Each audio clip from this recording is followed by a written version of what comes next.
Air quality for Fresno, Kern, and Tulare counties are among the worst in the nation. In fact, 20 out of the 30 worst counties for air quality across the U.S. are here in California. On this Wired Wednesday, GV Wire reporter Edward Smith joins us to discuss why we score so low and what improvements are being made. Edward, good morning. Thanks for being here. Good morning, Justin. So, according to our air quality report today, it's not too bad. Things are mostly moderate out there, but we have some other things we're taking into account with it. So what counties scored the worst for air quality in the nation? So in the nation, San Bernardino and Riverside actually took the number 1 and 2 spot. And you can thank the LA Basin for that because they get a lot of that. They get a lot of that pollution coming in.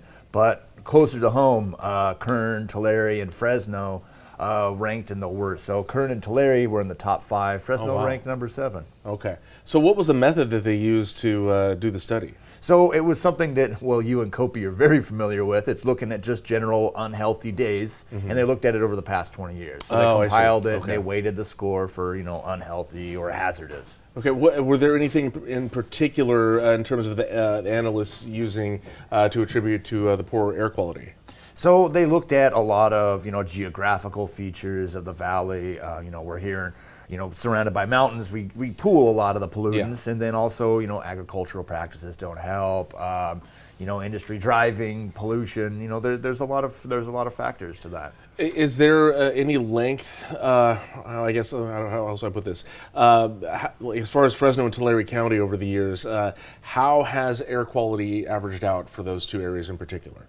So that was one thing that we looked at was when you look at that, actually air quality in Fresno and Tulare has improved dramatically. Oh, really? Okay. Yeah, dramatically. So when you break it down over 20 years, it looks really bad. But in the last 5 years, you could see that it used to be 20 years ago for a 5-year period, we would have one bad day for every good day and all that. Okay.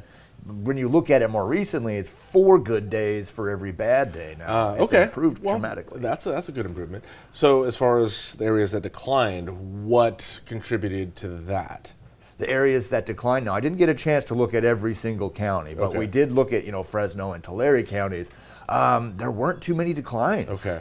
Everything pretty much improved when you look at all the different metrics. Okay, I mean that's great. I know we've talked about in the past we've talked about things like methane, agriculture, and those, like you mentioned, agricultural practices, traffic, and that sort of thing. But it looks like everybody's we're seeing more electric vehicles on the road. That's got to be helping too, right? Yeah, absolutely. And there are programs from the state to cut down on things such as ag burning. There are all sorts of different metrics. Now, wildfires are still going to be the mix. That's going to be that's going to be the big one. That's causing a lot of air quality problems. We've been fairly lucky compared to recent years. We have. Yeah. All right, Edward, we are about out of time, but thank you so much, Edward Smith from GVWire.com. Thank you for joining us on this Wired Wednesday.